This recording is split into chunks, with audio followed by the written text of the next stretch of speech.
Ah, the Yule season, a time of joy, warmth, and light, to push back the darkness of the longest night of the year.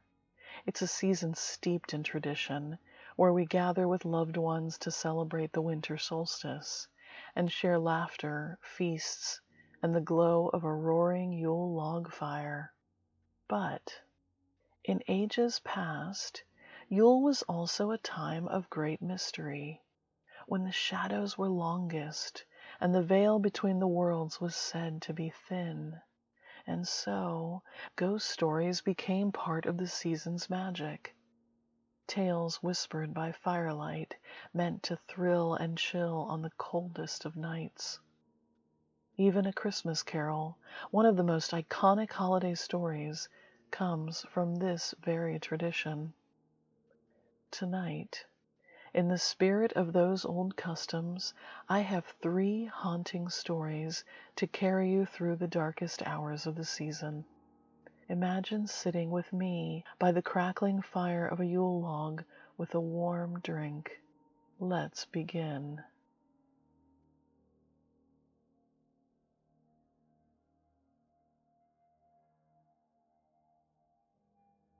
Under the glow of December's cold moon, half full and brilliant against the pitch-black sky, a young man named Ewan made his way home from the village tavern. His belly was full of roast pork, his head warm from mulled ale, and his spirits were high from the cheerful solstice gathering. But the world around him was eerily silent. The woods that lined the path were deep with shadow, and the only sounds were the crunch and clop of his horse's hooves on the frosty ground, and the occasional creak of bare branches in the frigid wind. Ewan chuckled to himself, shaking off a shiver that had nothing to do with the temperature. Just the Yale playing tricks.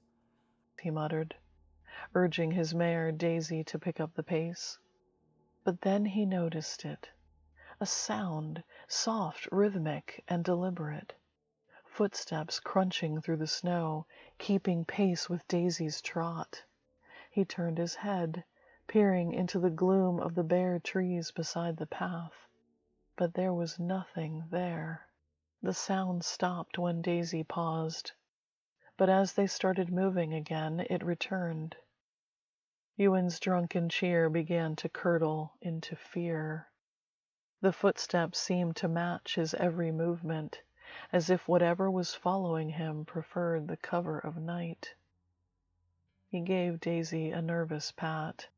Let's not linger, girl. He whispered. The mare snorted, her ears flicking back and forth as if she too felt the weight of unseen eyes. The path bent sharply, and in his haste to get away from that feeling of being stalked, Ewan nearly ran straight into a figure standing in the darkness in the middle of the road. Daisy reared with a frightened whinny, and Ewan struggled to keep his seat. It was an old man. His face was pale and thin, the lines of age carving deep wrinkles into his skin. But his eyes, small, black, and glinting like obsidian, seemed to bore straight into Ewan's soul. He carried a crooked walking stick, though he appeared to have no trouble standing on his own. Traveling late on the long night, boy. Best be careful. You never know what walks the woods tonight. Ewan stammered an apology and steered Daisy around the man, her hooves skittering nervously on the icy ground. As they moved away, he glanced over his shoulder. The old man stood unmoving in the middle of the path, watching him. The unease in Ewan's chest turned into outright fear. He urged Daisy to a canter, desperate to put distance between himself and that eerie man. But just as he began to feel relief, the path turned again and his heart stopped. There, ahead of him, stood the same old man. Ewan's breath caught in his throat. It was impossible. He hadn't passed him again, and the man had no way of moving faster than a galloping horse. Yet there he was, standing in the middle of the path, his dark eyes glittering with something unspoken. Ewan didn't wait this time. He spurred Daisy into a gallop, the mare tearing down the path as though her life depended on it. The forest whipped past in a blur, and Ewan didn't stop until he burst through the gate of his family's farmhouse, gasping for air. His mother was waiting by the door, her face drawn in a scowl. Ewan, what were you thinking, riding so late on the solstice? You know the old twins walk tonight. Ewan froze. His mother's stern look softened into fear. They're spirits, old as the forest and crueler than the winter wind. They walk the woods on the long night, looking for travellers who stray too far. They take one for themselves, and the other they leave wandering, lost and mad. Ewan's blood turned to ice. The old twins. I saw them. An old man, twice. He said... Don't speak of it, and pray they didn't mark you. That night, Ewan had nightmares of the dark path and the old twins he'd encountered. He dreamed they were following him, and he was running through the trees, hiding in the cold, waiting for the light of morning on the longest night of the year. And when morning finally did come, the frost on Ewan's window pane was marked with a strange but horribly familiar pattern. The impression of two identical faces, side by side, grinning wickedly.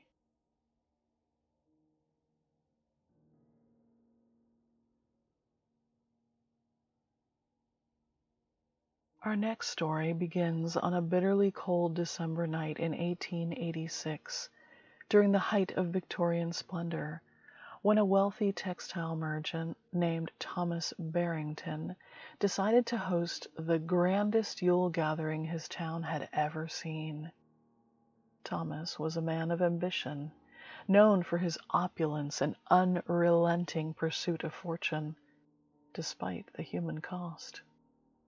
He was not known for his kindness, only for amassing great wealth, and this year he'd made an absolute fortune.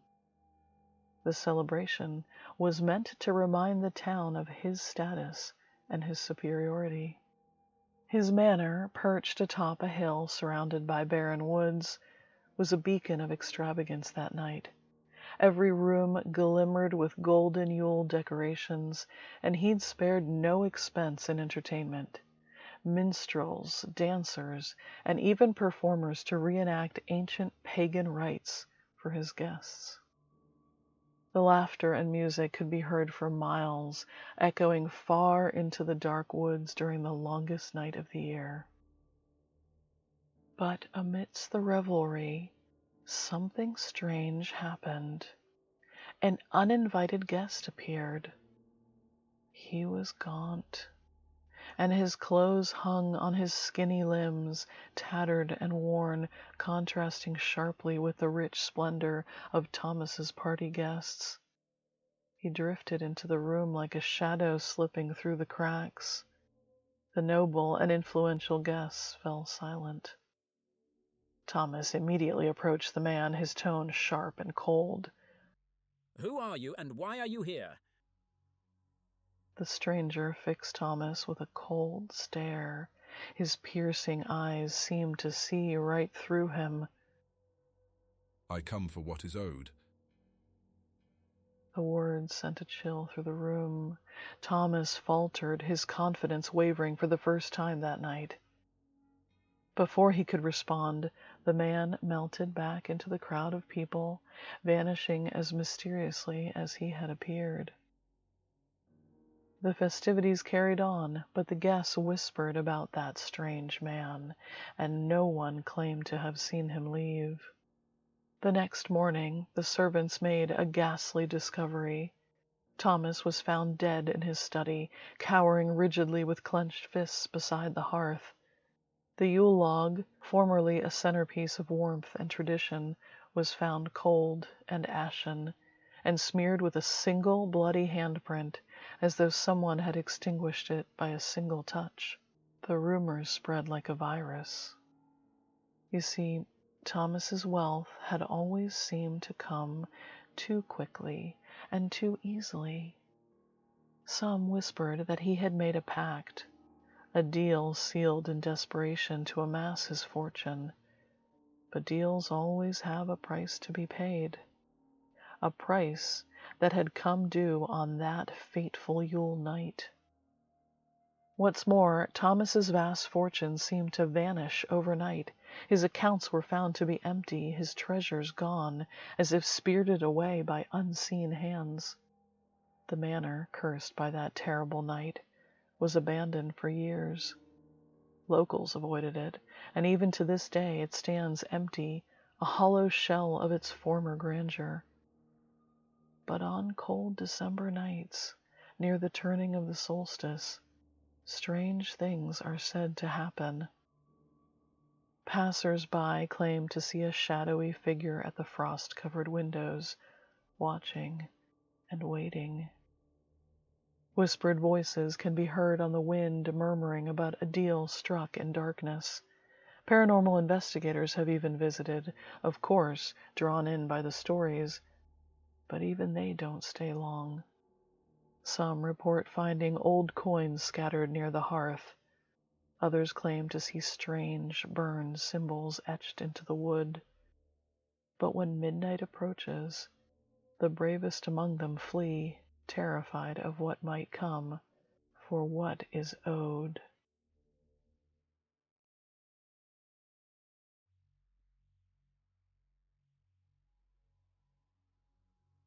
This next story will make you think twice before accepting invitations from strangers during Yule. It's the tale of the Phantom Feast, a chilling event that happened to a man named Jack not long ago. Jack was a bit of a wanderer, a digital nomad, and had been free to live anywhere with an internet connection. But when he moved to a quaint, snow-dusted village in Scandinavia, he knew he'd found home. Lured by the promise of quiet living and the charm of old-world traditions, he found the villagers in his new town to be polite, albeit a bit reserved, content with their customs and wary of outsiders, especially the young tech professionals that seemed to be buying up property out there in the country. But Jack was determined to immerse himself in their Yule celebrations. He loved the idea of a warm feast shared among friends, the crackle of a fire, and the cheer of the darkest nights made bright by togetherness. One frosty evening, as the Yule season settled in, Jack found something exciting in his mailbox. A handwritten invitation. The paper was rough and yellowed, the ink slightly smudged as if written in a hurry.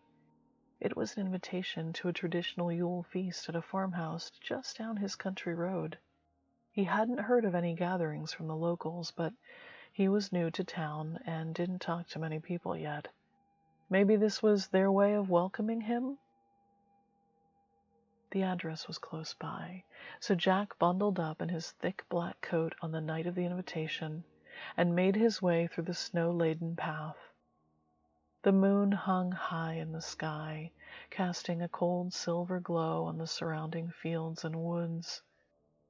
When he reached the farmhouse, it was exactly as he'd imagined, long and low, with smoke curling from the chimney and warm light spilling from the windows. Oddly, though, the place was silent. Not the kind of silence that felt peaceful, but the heavy, unnatural kind. Still, Jack brushed off his nerves and stepped inside. The door creaked loudly, announcing his arrival in the stillness. The interior was stunning. A long table was laden with a feast fit for a king. Roasted meats, steaming loaves of bread, fragrant spiced wine. Pine garlands hung on the walls, and candles burned brightly, casting flickering light across the room.